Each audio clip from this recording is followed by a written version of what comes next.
Stile Tempi.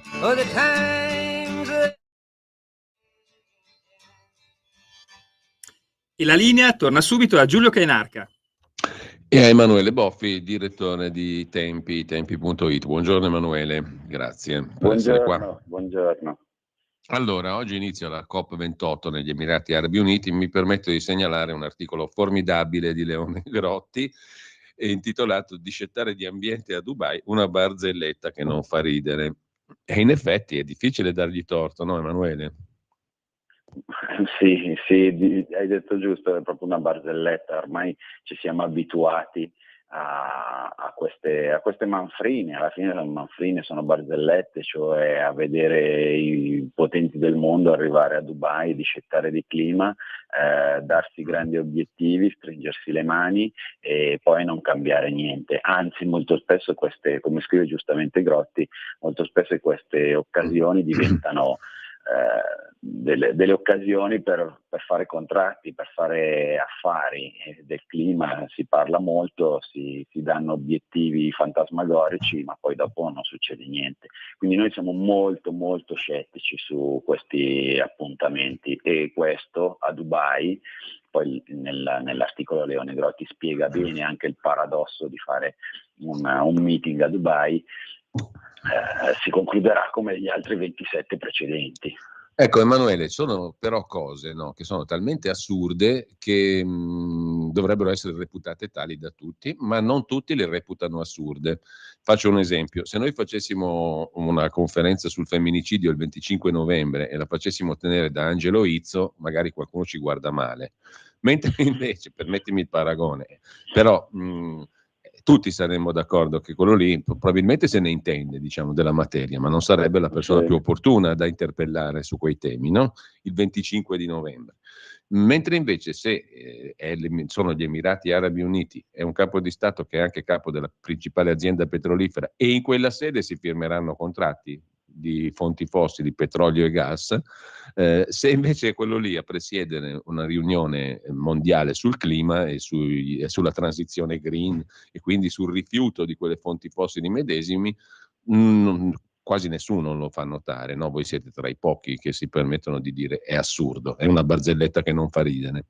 Ci sono alcuni temi che sono assurdi ma non vengono reputati come tali, ce ne sono altri sui quali invece si può percorrere la prateria, no? Ci sono alcune cose che si possono dire, altre no, siamo sempre lì. Parlavamo prima di censura con l'amico collega Bolognetti, ma qua la censura ha molteplici forme, tantissime. Sì, infatti è proprio un'assurdità. Noi oggi abbiamo pubblicato anche un altro articolo di Lomborg, che è un esperto, diciamo così, della materia, e il nostro titolo è "La grande bugia della COP28 e di tutte le altre 27", cioè ormai sono anni che andiamo avanti con questa retorica che copre sostanzialmente tutto. Cos'è che servirebbe? Servirebbe molto più realismo. Il realismo ad esempio di Lomborg, che è un economista che fa i conti, guarda i dati di fatto, guarda che progressi effettivamente ci sono stati dal punto di vista ambientale, perché se questo è lo scopo, cioè preservare l'ambiente, dobbiamo anche misurare questi progressi e al tempo stesso misurare anche l'altro aspetto della vicenda che molto spesso non viene raccontato, e cioè quanto costano questi progressi, qual è il bilancio tra costi e benefici. Quindi il problema non è assurdamente dividersi tra chi inquina e chi vuole inquinare e chi non vuole inquinare, ma guardiamo i dati di fatto. Questo è il problema, cioè studiamo che cosa è successo e raccontiamolo per quello che è, non facendo finta che nel 2050 potremo essere a net zero, che non ci sarà più bisogno dei combustibili fossili, cioè guardiamo le cose come stanno. Servirebbe grande realismo, molta meno retorica, molti meno paroloni e obiettivi raggiungibili. E questo ciò che manca, secondo me. Tu dici censura, sì, è una forma di censura, perché di fatto tu nascondi una parte della realtà, invece la realtà va raccontata per quello che è, senza troppi abbellimenti.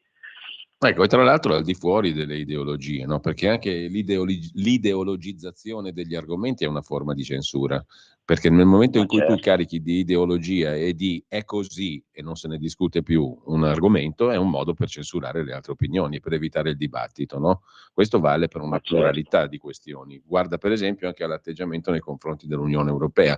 Oggi parlavamo con il Presidente della Commissione Politiche dell'Unione Europea, che ci fa capire come le commissioni, i parlamenti, la Camera, il Senato siano tutte nobilissime strutture, ma finché non hanno un potere di incidere sulla realtà, sono cose che contano poco. Per farle contare ci vorrebbe un dibattito molto più aperto e franco. Se tu dici invece che alcuni argomenti sono delle cose indiscutibili, dove sta il dibattito? Dove sta il progresso? Dove sta la possibilità diciamo, di migliorare? È evidente. Cioè, il Parlamento farà la sua bella cosa, mettere giù le sue belle osservazioni che non contano nulla. A quel punto mi sembra di poter dire ha ragione Mario Draghi quando dice l'Europa è in fase critica, qua o diventa Stato o finiamola con queste crisi continue che non si risolvono mai. Siamo perennemente in fase critica, la crescita è una cosa che non esiste più, l'economia va malissimo, le regole quindi non hanno funzionato. Allora l'unica soluzione è diventare Stato. Poi ci sarà chi è d'accordo, chi non è d'accordo. Per me sarebbe un orrore, mi farebbe paura lo Stato europeo. Però il problema è quello lì, o no? Siamo un po' più, certo. è perfino più realista Draghi di tanti altri, no? Ma tu adesso hai citato il caso dell'Europa, ma potremmo citare, non so, anche tutto questo grande e strampalato dibattito che c'è in Italia sul patriarcato. Anche questo è un altro esempio. E potremmo dire come morale che appunto da questo punto di vista gli stessi organi di informazione, no? La maggior parte degli organi di informazione, ovviamente non tutti, dovrebbero aiutare in questo dibattito, invece molto spesso sono semplicemente i megafoni di propaganda. Quindi cos'è che servirebbe? Servirebbe innanzitutto che questi organi di informazione facessero il loro dovere, cioè aiutassero i lettori, i cittadini, l'opinione pubblica a fare i conti con la realtà dei fatti, non con l'ideologia che nasconde la realtà dei fatti. Ma vabbè, come tu sai, questo è un grande tema su cui spesso anche io e te abbiamo parlato, abbiamo discusso, eccetera. Noi, diciamo nel nostro piccolo, così per non darci troppe arie, sia Radio Libertà che Tempi cerca di svolgere questa funzione. Ovviamente tante volte, come tu spesso anche hai sottolineato, sembra un po', diciamo così, di gridare nel deserto, cioè effettivamente di essere nascosti da una propaganda monotono che invece dice tutto il contrario. Lo vediamo sull'Europa, lo vediamo sul Green, lo vediamo su questa vicenda terribile ovviamente dei femminicidi, che però se tu ti metti a parlare di patriarcato non cogli il punto sostanziale e problematico della vicenda e quindi alla fine metti in campo anche soluzioni che anziché risolvere il problema lo aggravano o non lo risolvono, diciamo almeno. Ecco, cosa ci sarà sul nuovo mensile di dicembre, se possiamo anticipare qualcosa, Emanuele? Il nuovo numero Ricordando tra l'altro che chi va su tempi.it può fare anche un'operazione molto facile, cioè abbonarsi per vedere tutti i contenuti del numero di dicembre, appunto. Sì, l'abbonamento infatti permette questo, cioè di leggere tutto quello che noi pubblichiamo, ma il prossimo numero è dedicato a una cosa per noi tradizionale che fu inventata dal nostro fondatore scomparso 2 anni fa, Luigi Amecone, che si chiama Te Deum, che è un numero speciale, diciamo, che noi facciamo sempre a dicembre, a fine anno, in cui chiediamo ad alcune personalità per noi significative di scrivere un Te Deum. Cos'è un Te Deum? Un Te Deum è sostanzialmente un ringraziamento, cioè i giornali di solito sono pieni di brutte notizie, questo è normale perché dobbiamo raccontare quello, però noi una volta all'anno chiediamo a questi interlocutori invece di scrivere una buona notizia, cioè una cosa che gli è successa durante l'anno e per cui si sentono di ringraziare.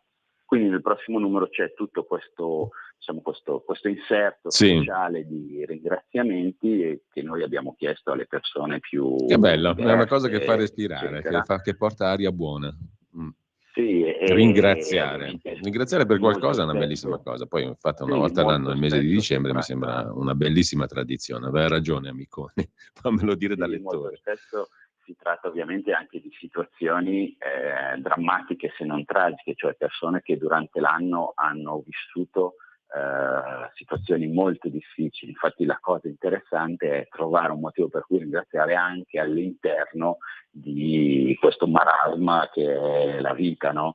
Quindi persone magari che sono state ammalate o cristiani che si sono trovati Certo. a vivere in situazioni di persecuzione, insomma ci sono dentro cose così. E poi l'altra cosa che abbiamo fatto in questo numero che segnalo, e cioè che abbiamo pubblicato una cosa che uscirà tra una decina di giorni, e cioè un saggio di Sergio Belardinelli, scritto per il Substack, per la newsletter Lisander, sul politicamente corretto e la cancel culture, che è un argomento su cui noi torniamo spesso, e anche in questo caso abbiamo deciso di anticipare questo saggio perché ci sembra di grande valore, di grande intelligenza, e quindi anche tutto il dibattito che poi scaturirà da questa presa di posizione di Belardinelli noi ne daremo conto su Tempi, ecco.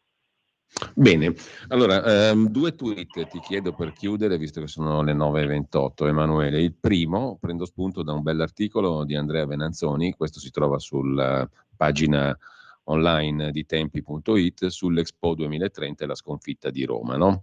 Lascio ai lettori il piacere di leggerselo. Avrai visto stamani che Sabino Cassese propone dalle colonne del Foglio niente meno che il governatorato militare per Roma per 15 anni, cioè 3 generali per governare Roma per 15 anni con le risorse giuste e con poteri praticamente semidittatoriali, perché il comune di Roma non esiste più, e questo a prescindere che sia governato da uno del PD adesso. Roma è un ectoplasma, mettiamoci 3 generali e la facciamo finita. Sì, io rido, ma effettivamente c'è poco da ridere, come anche l'articolo scritto da Venanzoni, tra l'altro appunto come dicevi tu è da leggere, nel senso che essendo scritto bene ed essendo un Elzeviro bisogna gustarselo. Venanzoni dice che governare Roma è come cercare di scalare l'Everest però in mutande, cioè un'impresa impossibile. Quindi anche la cosa che dicevi tu adesso, insomma, di darlo in mano ai militari, sì, è un'idea bislacca, ovviamente è una provocazione, però è... No, ma viene da uno come ecco, Cassese, no? non è proprio un passante. Esatto, pensiamoci, perché effettivamente fare un comune che è veramente complicato e veramente in una situazione anche ingestibile, invisibile. Certo Ma che anche Emanuele, uno potrebbe dirci a noi due, ma voi parlate da Milano, allegri state. sì, beh, più o meno, diciamo così, non come Roma, certo, ma più o meno. No, cioè, lì c'è anche un problema di che cosa decidere, che è una cosa che dice Venanzone a un certo punto in uno dei passaggi, decidere che cosa fare della città di Roma, cioè è un museo e allora decidiamo come gestirla.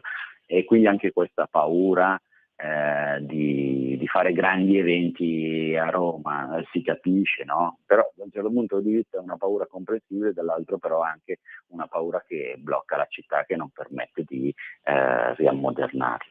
Vabbè, insomma, un lungo discorso. Diciamo ai nostri ascoltatori di andarsi a leggere pezzi dei Venanzoni, che così si divertiranno un po', ecco. Sì, e rifletteranno anche. Intanto è quello che fa fare anche la lettura di Tempi e anche della parte online, tempi.it, che ricordo sempre perché è molto ben fatta, chiara, c'è un sacco di argomenti, oggi si parla anche di PNRR, di quanto poco siano rappresentativi e efficaci Landini e Bonomi, cioè sindacati e Confindustria, cioè una quantità di temi veramente interessanti. Il necessario controcanto a tutta la solita solfa quotidiana. Grazie a Emanuele Boffi, buona giornata direttore. Grazie.